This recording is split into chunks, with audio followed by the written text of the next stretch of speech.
This TikToker allegedly doctored images and took out of context clips to try to ruin Cory Kenshin's life, seemingly all for some attention online. So this story is wild and honestly a bit frustrating to watch unfold. Well, I didn't hurt you. You're good, right? What you do, Cory?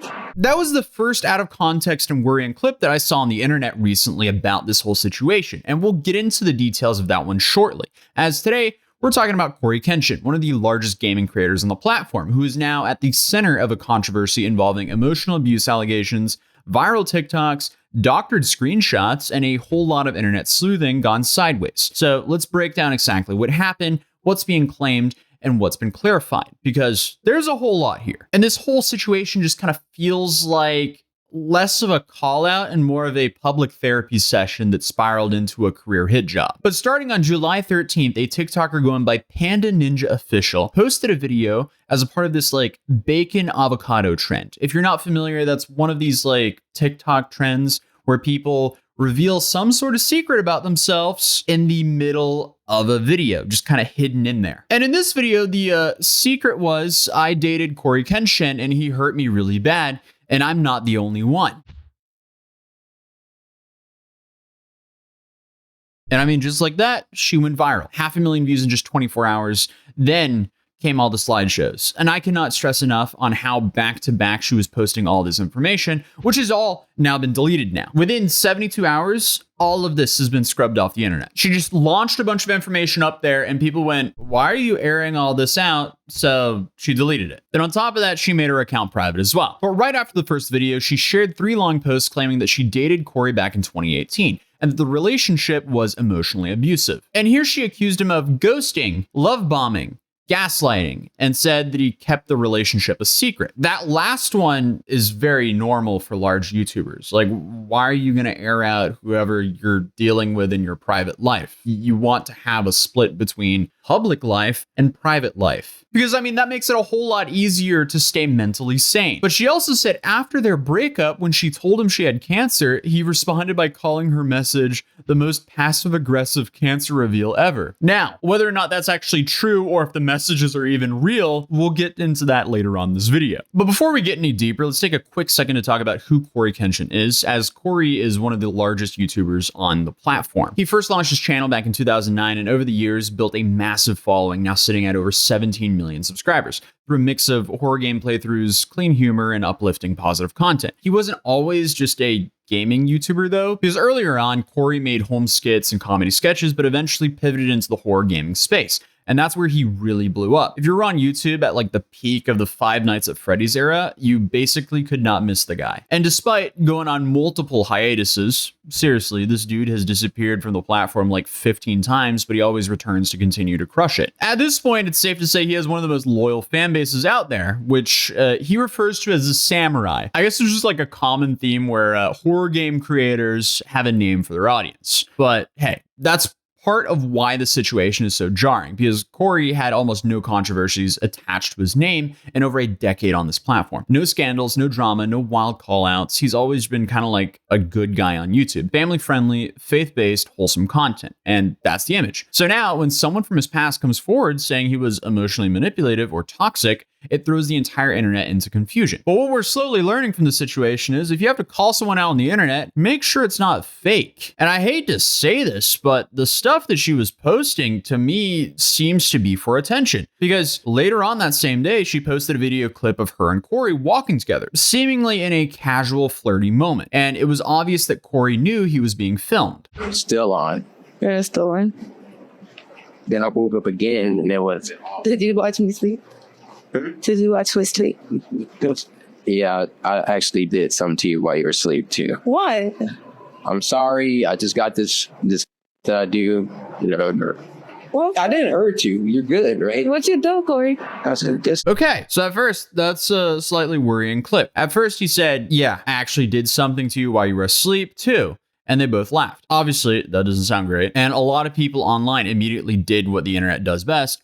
Clip, quote, outrage, repeat. Some users started suggesting that Cory had admitted to doing something non-consensual. People were tweeting all about it, trying to reframe it as like some sort of confession. But here's the thing. The accuser came forward herself the next day on July 14th and said, hey, I was never SA'd. She emphasized that her claims were about emotional manipulation, not physical abuse. So she then went live on TikTok with another creator and clarified again, no SA, no physical harm. When the actual person in the video is laughing in the moment and then later on says, no, nothing happened, you kind of have to ask, what was the goal here? Because once that clip is out in the world, context doesn't matter for a lot of people. A lot of people will see that clip and go, oh, that's crazy that happened. I don't like this guy anymore. And just like that, he could have lost a good chunk of his audience if they didn't look into it any further. And this is why I'm making this video, even though I normally don't cover topics like this. Not like I never said that he SA'd me ever. And I'm gonna reiterate that because whoever comes in here new and stuff like that. I just want people to understand I never said that at all. This was literally not intended to attack or have attacks towards Cory. So please stop the essay allegations towards him. That is not true, and that's not what I said. And while she says, I never said he SA'd me, she definitely implied it. But here's a crazy part. People online pretty quickly put together that the screenshots were doctored. According to this user on Twitter and others, someone who helped make the Xbox screenshots came forward saying the messages were fake.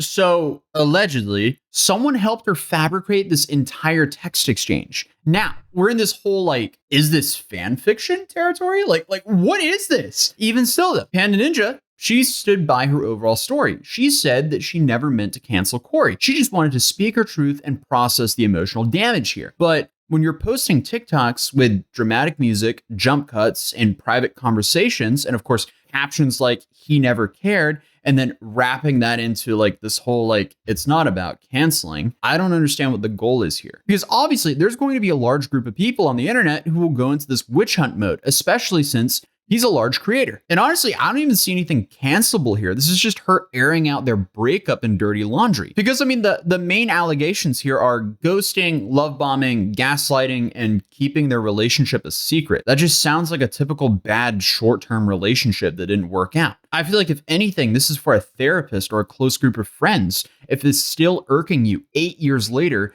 and no crime was committed. And then obviously to top it all off, Panda's former roommate came forward to share her side of the things. I had literally just posted a video about my experience with a woman who accused Cory Kenshin of emotional abuse and found out that apparently you guys managed to figure it out and weasel it out of her within 7 hours that she was lying. Let me add a little bit of extra third-party context here. This is little 21-year-old me and Nami at the time. Notice that the side of her head is shaved. I'm saying this because even though the timeline wasn't confirmed based off of the videos that she posted and the messages that she was trying to circulate not having a timestamp, I'm pretty sure this was around the time I lived with her, if not slightly before. When we did live together, she did very briefly tell me about Cory, but more in we didn't actually date.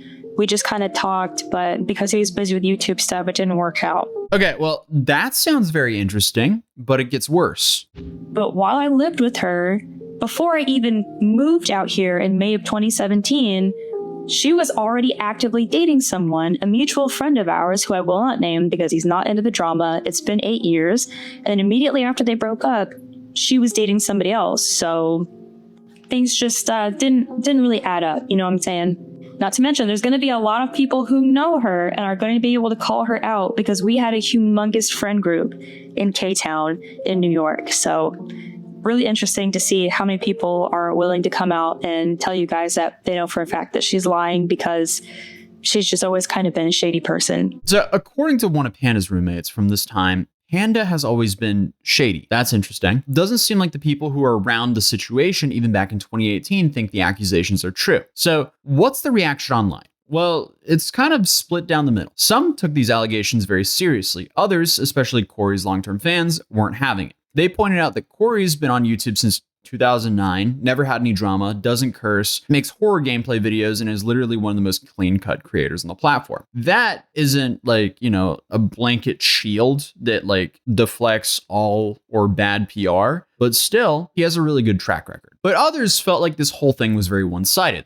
Okay, even if Cory was a bad boyfriend, why are we airing this out 8 years later? And that's where the criticism started turning towards her. If the main issue was ghosting, bad texting and him being cold after a breakup, is that really worth trying to stain someone's career? And then obviously a lot of other creators chimed in saying things like, if he was really that toxic, she wouldn't be smiling in those clips, or she waited 7 years to post this. Why now? Those are quotes, by the way. But from what I can piece together, Cory and Panda Ninja, they allegedly dated in 2018. The relationship ended. She felt it was toxic and emotionally manipulative, so she posted about it on TikTok in July of 2025. Some of the evidence may be fabricated, and she clarified there was no SA, no physical harm. Her goal here, I guess, was an apology because she didn't want to cancel him. But here's the thing. Intent doesn't really matter when you're holding on to the matches. Like, you can say you didn't want to start a fire, but if you drop a bunch of receipts on the internet and a bunch of out of context clips